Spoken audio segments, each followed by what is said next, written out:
సేద్యానికి యూరియా దొరక్క రాష్ట్రంలో అన్నదాతలు ఎంతగా అగచాట్లు పడుతున్నారో ప్రజలందరూ గమనిస్తూనే ఉన్నారు. ఒకవైపు కేంద్రం వేలకు వేల టన్నుల యూరియాను రాష్ట్రానికి విడుదల చేస్తుందని చెబుతూనే ఉన్నారు. ఎన్ని మాటలు చెప్పినా యూరియా విక్రయించే కేంద్రాల వద్ద రైతుల క్యూలైన్లు కొండబెట్టి చాంతాడంత కనిపిస్తున్నాయి. క్యూలైన్లో నిల్చోలేక చెప్పులను, వాటర్ బాటిళ్లను క్యూలైన్లలో స్పేస్ రిజర్వేషన్ కోసం పెడుతున్న తార్కాణాలు మనకు అనేకం కనిపిస్తున్నాయి. ప్రభుత్వం మీద ఆగ్రహావేశాలు వ్యక్తం చేస్తున్నారు. ఇలాంటి పరిస్థితుల్లో కాస్త ఆలస్యమైన చంద్రబాబు నాయుడు తమ ప్రభుత్వ వైఫల్యాన్ని అంగీకరిస్తారు. యూరియా సరఫరా విషయంలో తమ ప్రభుత్వం విఫలమైందని అంటున్నారు. కాకపోతే చంద్రబాబు నాయుడు తనకు అలవాటైన తీరులోనే తన ఘనతగా ప్రచారం చేసుకోవడానికి ఒక ఎలిమెంట్ లాగా తన వైఫల్యాన్ని వాడుకోవడం గమనించాల్సిన సంగతి.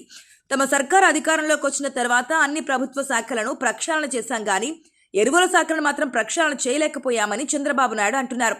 ఏదో తన వైఫల్యం ఒప్పుకున్న హుందాతనంలాగా ఈ మాట కనిపిస్తున్నది కానీ నిజానికి ఇది చాలా తీవ్రమైనది.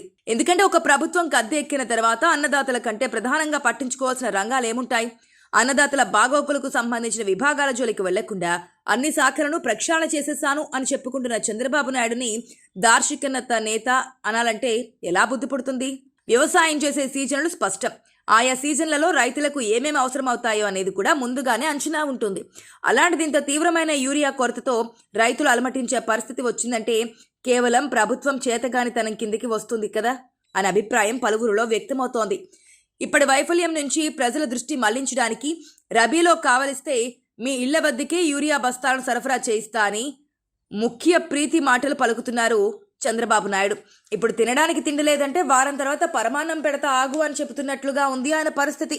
అలాగే రసాయన ఎరువుల వినియోగం తగ్గించాలనే సూక్తిని వక్కాణిస్తూ యూరియా వాడడం మానేస్తే ఒక బస్తాకు 800 వంతున రైతుకే నగదు అందజేస్తామని చంద్రబాబు నాయుడు అంటున్నారు.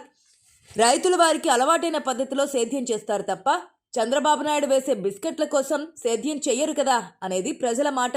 మరోవైపు అసలు సేద్యమే మానేస్తే రైతులకు ఎకరాకు మరికొంత డబ్బు చేర్చి ఇస్తారని చంద్రబాబు ఊరించడం లేదు. అందుకు సంతోషించాలేమో అంటూ ఆయన తీరు మీద సెటైర్లు కూడా పేలుతున్నాయి. ఇలాంటి నాయకుడిని దార్శనికుడిగా అభివర్ణించడం ఏ రకంగా సబబు అని పలువురు ప్రశ్నిస్తున్నారు.